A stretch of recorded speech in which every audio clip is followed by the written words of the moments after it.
In the previous class, we had gone through a very beautiful humorous story, Tom Loses a Tooth, from the syllabus of class 9 by the eminent writer Mark Twain. And as said before, today we are going to deal with the questions of that very same chapter. So here's an assignment for you so that girls, you can have an idea of what sort of important questions you can have from that very chapter. But before I give you the questions, I would like to say certain things so that it becomes easy for you to write the answers from the very beginning. So keep in mind the things that I'll be telling you right now. The very first thing is that do remember that there is 1 mark for your construction of sentences. Okay, there's 1 mark for your proper construction of sentences, and half marks will be deducted each for your spelling mistakes and your errors in tense. So while practicing, while writing down the answers, be very particular or be very careful of your tense, girls. That is where you'll go wrong. And your spelling mistakes, like the spelling of the author, the spelling of loses. So these little things do carry a lot of marks. And while you all are writing the name of the chapter, write it with an inverted comma in the answer. The second thing is that please, it's a request that when you are answering, do give the information required. Many a times you'll think that if the question has 3 marks, then you'll write at least 7 to 8 sentences in that. It's not necessary. Don't think that the more you write, the more marks you all will be getting. It's just that do write the information or do give the information of the answer that is required. That is more than enough. It is not a history paper, it's a literature paper. So keep that in mind, and do not leave it in the hands of the teacher to just find out the answer. Another thing is that whenever you're practicing it at home, girls, try to write the same question at least twice or thrice, because the more you practice it, you'll find you'll be getting better answers. That always happens, because once you write it down, you might feel that it could have been written better. So please do practice it. Unless and until you just go on practicing it, you won't get the right answer. So these are the very little things that you should keep in mind that when you are answering your questions. Okay, so let's start with the very first question. Answer the following questions. Why did Tom decide to hold his loose tooth in reserve? The first question under A, answer the following questions, is why did Tom decide to hold his loose tooth in reserve? Question number 2, which one of Tom's tooth had become loose? I repeat it once again. Which one of Tom's tooth had come loose? Question number 3. Why did Tom ask Sid not to stir him? Why did Tom ask Sid not to stir? Stir means to move, not to stir him. Question number 4. How did Aunt Polly react to the news that Tom was dying? How did Aunt Polly react to the news that Tom was dying? Question number 5.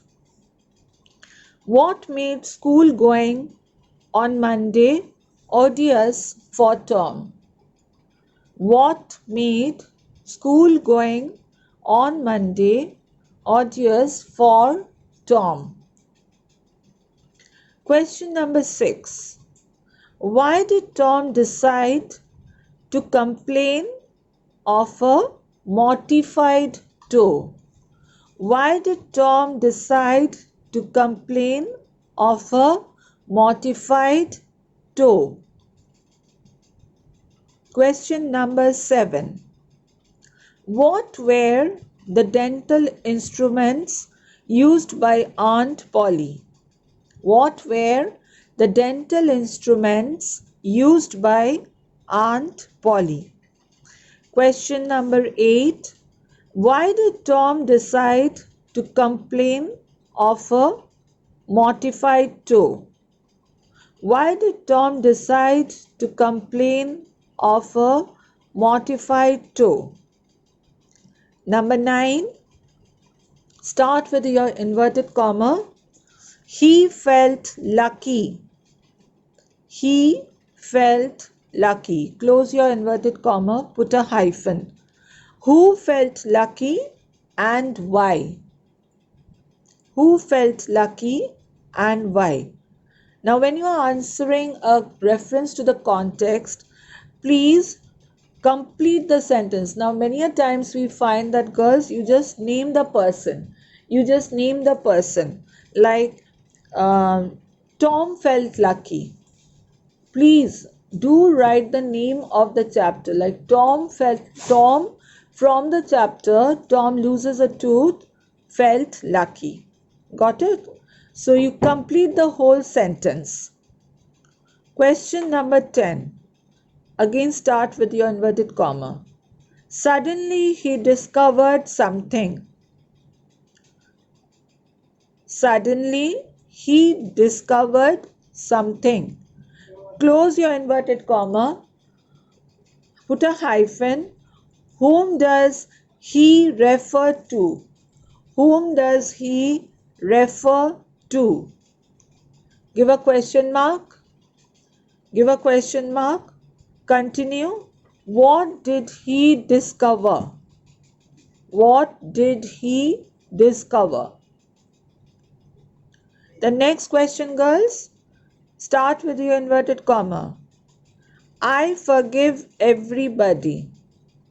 I forgive everybody. Close your inverted comma. Give a hyphen. Who is the speaker here? Who is the speaker here? Question mark. To whom did he say so? To whom did he say so? Again continue. What impact did it have on the other person? What impact did it have on the other person? Question number 12. Start with an inverted comma. This course worked well.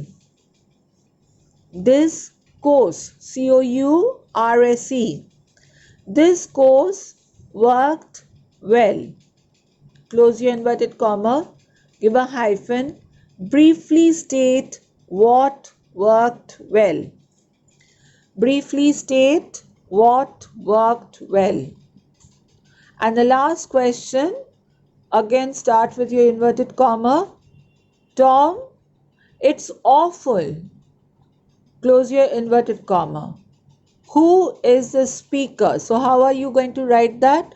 Sid, the younger brother of Tom, from the story Tom Loses a Tooth, written by the eminent writer Mark Twain, is the speaker here. So you get a beautiful complete line. Okay. Why did the speaker say so? Then you get the reason that why did the speaker utter those words. Got it, girls? Be very careful of your spellings. I'm repeating it once again because these are the little places that you go wrong, very wrong, and so your marks are deducted, and your tense. That is also very important. We'll go to question number B, girls. Complete the following sentences with information from the text. Complete the following sentences with information from the text.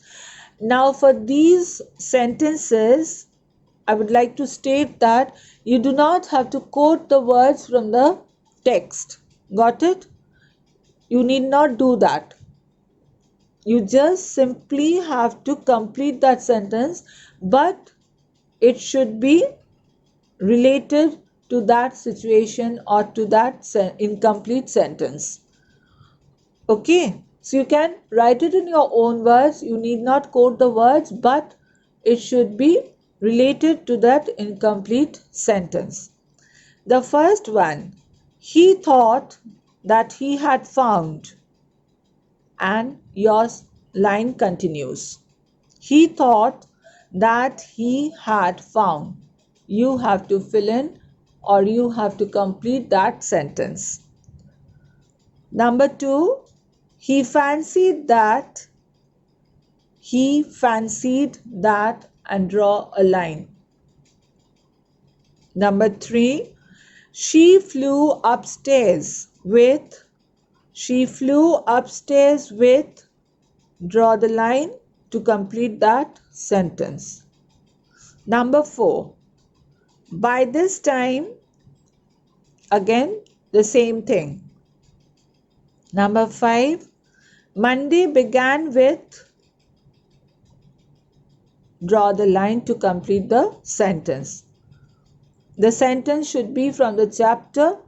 You do not have to quote it. You can write it in your own words, but it has to have the complete meaning and related to the incomplete sentence. Number 6, she pulled and the tooth,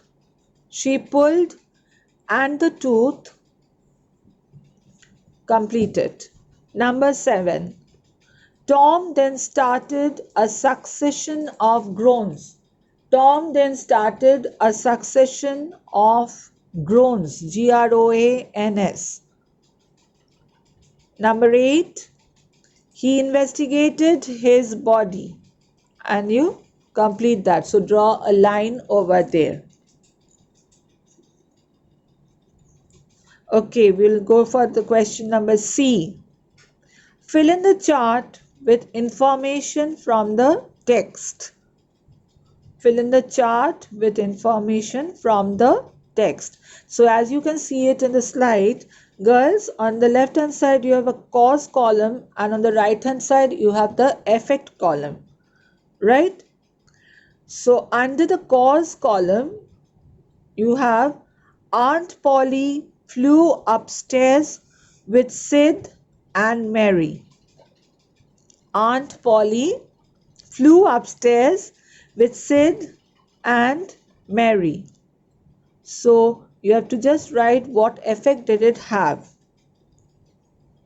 After running up the stairs, what effect did it have on Aunt Polly? Again on the right hand column, you'll find number 2, Sid had rushed to call help. Sid had rushed to call help. So you have to write the cause for it. Why did Sid rush to call for help? Here also you can just write it on your own, girls. Okay? But the meaning should be very clear. Again, number 3 under the cause column is, oh, don't stir so, Sid. You have an exclamation mark after oh. So that is an exclamatory sentence. Don't stir so, Sid. And the answer you have to write it in the effect column. Number 4, the statement is in the effect column.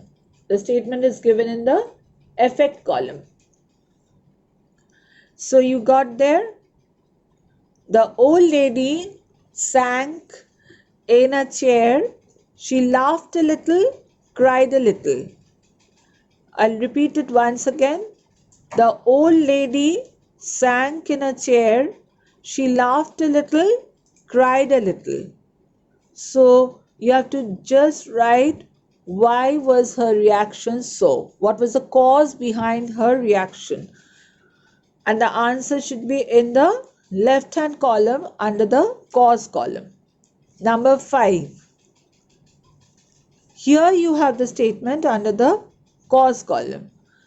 Tom now had a gap in his upper row of teeth. Tom now had a gap in his upper row of teeth. And the answer in the effect column. And are you getting it properly? You can just take the answer from the text and write it accordingly in the proper columns. That is what you have to do over here. Okay, the cause means why is it happening, and effect means that what effect did it have after the incident or the situation took place. Number 6 is Tom then started a succession of groans. Tom then started a succession of groans. And please do fill it up in your answer in the effect column. Okay. The last one will be going for D. State whether the following statements are true or false and provide sentences or phrases in support of your answer. Number 1. Tom always found the beginning of the week to be miserable. And you have a small box over there just beside the statement. Now, it is often found, girls, that when you write true and false in alphabetically, you just draw the line on both sides. Okay, now that is very wrong. Please be very clear of how you are writing the alphabet. T should be very clear, F should be very clear. You cannot draw the line on both the sides, and that is very confusing, and you won't be getting any marks over there. Now here I would like to state a certain thing is that if your true and false is right, you will be getting marks for that. But if your true and false is wrong, but your supporting statement is right, you won't be getting any marks over there. Please be very careful. Please be very careful, because if your true and false gets wrong, your supporting statement remains invalid. That won't be of any use even if you write it over there. And the thing I said, be very careful of your alphabet. Okay, number 2, he began to grow hopeful. Again, a box is given where you have to write true or false and your supporting statement. Here the supporting statement should be quoted. Remember that, girls. Here the supporting statement should be quoted. You cannot make it on your own. It has to have from the text. So be very careful. Now you might say that, ma'am, it's not possible for every sentence to just mug up. But you can remember certain sentences, isn't it, girls? So that is why we always tell you, always keep telling y'all that go through the chapter very well. Go through the chapter very well. Number 3, one of his upper tooth was loose. Give your supporting statement. Number 4, Tom groaned louder. Again, in the box, write true and false and your supporting statement. Okay, girls. Number 5 is Sid rushed to call Aunt Polly. I'll repeat it once again. Sid rushed to call Aunt Polly. Write your true and false in the box given and your supporting statement below. Got it? Number 6. Tom now had a gap in his upper front row of teeth. Tom now had a gap in his upper front row of teeth. Okay, write your true and false and your supporting statement for that. So these are the various kinds or types of questions you might get from the chapter. I've just given you an example of what you can have from that chapter. There are many more questions as you go through the chapter. You might get a number of other questions. I think most of you have your duff and that at home. So please, you can practice it from there too. and the questions that I have given to. Go through the text repeatedly, girls. That is very, very important, because unless and until you go through your text, you won't be able to answer any of the questions properly. So keep these things in mind and practice it as much as you can, because we all know what? That practice makes a man perfect.